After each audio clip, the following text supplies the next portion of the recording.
नमस्कार. नुकतीच दिवाळी पार पडली. ही दिवाळी आपल्या सगळ्यांनाच आनंदाची व उत्साहाची गेली असणार. दिवाळीत एक प्रथा आहे की नोकर वर्गाला, कर्मचाऱ्यांना बोनस दिला जातो. पण गेले 1-2 दिवसात असं कळतंय की ठाण्यातल्या एका व्यक्तीला दादांकडनं अजून बोनस मिळालेला नाहीये आणि तो मिळवण्यासाठी त्यांचा केविलवाणा प्रयत्न सुरू झालेला आहे.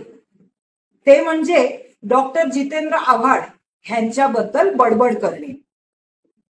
अहो, तुमच्या पक्षात नागपूरच्या पक्ष कार्यालयात म्हणजेच राष्ट्रवादी काँग्रेस पक्ष अजित पवार गटाच्या नागपूरच्या पक्ष कार्यालयात ज्या लज्जास्पद प्रकारे दिवाळी साजरा झाली त्याच्यावर बोलणं सोडून तुम्ही काय डॉक्टर जितेंद्र आव्हाडांबद्दल बडबड करताय?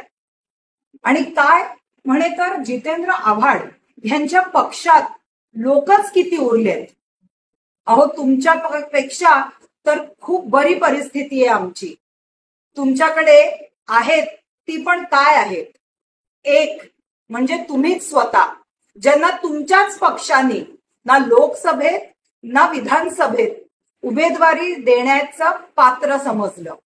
दुसरे जे खुनी बलात्कारी आहेत आणि आता नव्याने जे तुमच्यात सामील झालेत, तुम्हीच त्यांना शीर्षक दिलेलं विकलांग बुद्धी, त्यांनाही आता एकत्र घेऊन बसलेला आहात.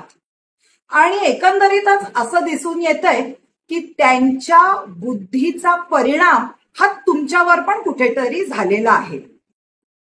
तुमच्या ज्या महिला जिल्हा अध्यक्ष आहेत, काही महिन्यांपूर्वी त्यांच्यावर खंडणी मागण्याचा एका गरीब कुटुंबाला त्रास देण्याबद्दल गुन्हा दाखल झालेला आहे. अशी गर्दी असण्यापेक्षा कमी लोक असलेलीच बरी. तुम्ही सुशिक्षित आहात म्हणून एक गोष्ट सांगू इच्छिते. इंग्लिशमध्ये एक म्हण आहे, क्वालिटी ओव्हर क्वांटिटी. माझ्याकडे 5 डझन आंबे आहेत पण त्याच्यातले 4 डझन सडलेले आहेत. अहो, त्याचा उपयोग काय? दुसरी, लेस इज मोर. कधी कधी कमी असलेलं बरं, पण जे आहे ते उत्कृष्ट पाहिजे. आणि अशीच उत्कृष्ट कार्यकर्ते डॉक्टर जितेंद्र आव्हाडांच्या पाठी सक्षमपणे उभे आहेत. शेवटी एकच सांगेन, येणाऱ्या काळात भले आम्ही कमी असू पण तुम्हाला आम्ही पुरून उरू. सर्वप्रथम तर मी रचना वैद्यला सांगेल, तू तर राजकारणामध्ये आता नवीन आलेली आहेस. आज आम्ही आदरणीय पवार साहेबांपासून हे राजकारण फार जवळून बघितलेलं आहे. तर तुला ह्या राजकारणाचा जास्त अनुभव नाहीये, त्याच्यामुळे तू कोणत्या नेत्यांबद्दल बोलतेस ना ते जरा विचार करून बोलत जा. सगळ्यात प्रथम तर मी या बाईला एकच सांगेल की ही जी रचना वैद्य नावाची महिला आहे ही 1 नंबरची खोटारडी महिला आहे. तिला स्वतःला बोलायला तिला स्वतःला अक्कल नाहीये. ती आव्हाड साहेब सांगतील त्याप्रमाणे ती कोणावरती पण खोटे गुन्हे दाखल करत असते.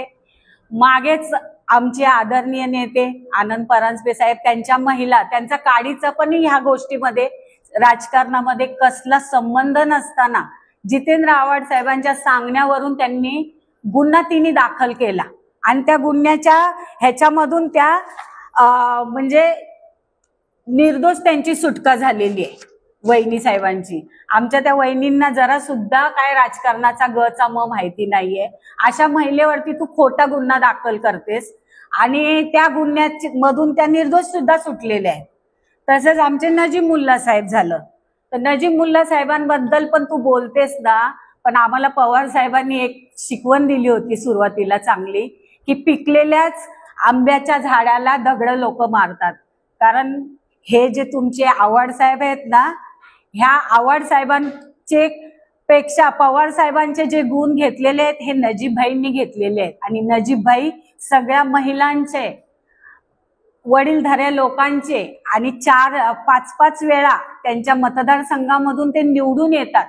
त्याच्यामुळेच तर तुम्ही लोक त्यांना जाणून बुजून बदनाम करण्याचा प्रयत्न करताना. ज्या व्यक्तीचं नाव चांगलं असतं, ज्या झाडाला आंबा लागलेला असतो त्यालाच लोक दगड का मारतात? का तर त्या व्यक्तीचं नाव चांगलं आहे ना. त्याच्यामुळे तर नजीबबाईंवरती तुम्ही दगड मारण्याचा प्रयत्न करता, पण ते अजून त्याच्यामधून उजळून निघतील. तू पहिला तुझ्या नेत्यांकडनं तुझा अभ्यास कर चांगला, कारण तुला कपडे घालायची माहिती नाही. तू तर दिसायला सुंदर आहेस, मी मान्य करते, पण तुला जरा सुद्धा संस्कार नाहीये. तू सुंदर आहेस म्हणून सगळ्या नेत्यांबरोबर तुझे चांगले संबंध आहेत, सगळ्या कार्यकर्त्यांबरोबर तुझे चांगले संबंध आहेत, पण जिथे जे बोलायचं तिथे बोलत जा. आमच्या आदरणीय नेत्यांबद्दल, अजितदादांबद्दल, नजीबभाईंबद्दल बोलायला तुला अधिकार नाहीये. आणि तुला जर माझ्याबद्दल विचारायची आहे ना माहिती, तर तुझ्या नेत्यांना पहिली माझी माहिती विचार, वनिताताई कोण आहे आणि काय आहे ते. नाही तर मग मी तुला समोर येऊन सांगते माझी माहिती मी काय आहे ते.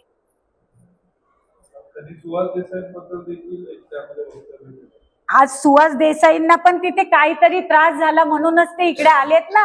आज एवढं चांगलं व्यक्तिमत्व जर तुमच्या बरोबर होतं तर ते तुम्हाला सोडून का आले? आज तुमच्या बरोबर 9 तरी नगरसेवक आहेत का? सगळे नगरसेवक नजीबभाईंच्या मागे का धावत येतात? आज नजीबभाईंचं कार्य चांगलं आहे. सगळ्यांशी तुम्ही ज्या ज्या कार्यकर्त्यांना, ज्या ज्या लोकांना दुखवलंय ते सगळे आज नजीबभाईंकडेच काय, त्याचा पण तुम्ही अभ्यास करा ना. डायरेक्ट उचलली जीभ आणि लावली टाळ्याला. तुला तर मला बघायलाच लागणार आहे रचना वैद्य. येणाऱ्या काळात आम्ही देखील दाखवून देऊ की कमी पक्षात असलेल्या लोकांबरोबर असं एकतरी वक्तव्य केलं. त्यांनी सांगितलं येणाऱ्या काळात दाखवून देऊ आम्ही. तुम्ही पहिले तुमचे 25 तरी नगरसेवक निवडून आणा, मग बघू आम्ही काय करायचं ते. करमुसे सारख्या माणसाला घरात बोलून त्याला एवढी मारझोड केली, हे कुठली तुमची संस्कृती? ही संस्कृती आहे का तुमची? नागपूरचा एक व्हिडिओ जो आहे तो व्हायरल होत आहे लावणीचा, आणि त्यानंतर अनेक प्रतिक्रिया उमटताना पाहायला मिळतात. रचना वैद्य यांनी देखील त्यावर प्रतिक्रिया दिली. कसं बघतं एकंदरीत? कसं आहे ताई, आता नेहमीच आपल्या महिला भगिनी सतत समाजसेवा ह्या पक्षाच्या माध्यमातून करत असतात. मग कधीतरी एक विरुंगळ म्हणून तिथे एक कार्यक्रम घेतला दिवाळीचा, त्यांनी विरुंगळ म्हणून तो कार्यक्रम घेतला, म्हणून लगेच तुम्ही त्याला लावणीचा प्रकार असं तसं जोडण्यामध्ये काही अर्थ नाहीये. हे जाणून बुजून तुम्ही बदनामी करण्याचा जो प्रयत्न चालवलाय ना, हा कुठेतरी थांबवा. पहिले तुमच्याकडे 4 कार्यकर्ते तरी नीट आहेत का ते बघा. इकडून तिकडून गोळा करून ठेवलेले कार्यकर्ते घेऊन फिरताय तुम्ही. त्यांनी एक असाही आरोप केला की तुम्ही गरीब कुटुंबाला कुठेतरी त्यांच्यावर अन्याय करत आहात आणि त्यांच्याकडनं हुंडी मागण्याचा हा प्रकार आहे. अहो ताई, रचना वैद्यला माझं एकच सांगणं आहे, जो व्यक्ती आहे ना त्याचे माझे 20 वर्षापासून 20-25 वर्षापासून घरेलू संबंध होते, आणि त्याची आर्थिक परिस्थिती, तो करोडपती आहे. त्याच्यामुळे तुला ना अभ्यास खूप कमी आहे तुझ्याकडे ना डोकं नाहीये जरा सुद्धा. नुसतं तू तुझ्या दिसण्यावरती कार्यकर्त्यांना हे करू नकोस. पहिला अभ्यास कर, त्याच्या मागचा पुरावा घे आणि मग तू आम्हाला प्रश्नाची उत्तरं विचार.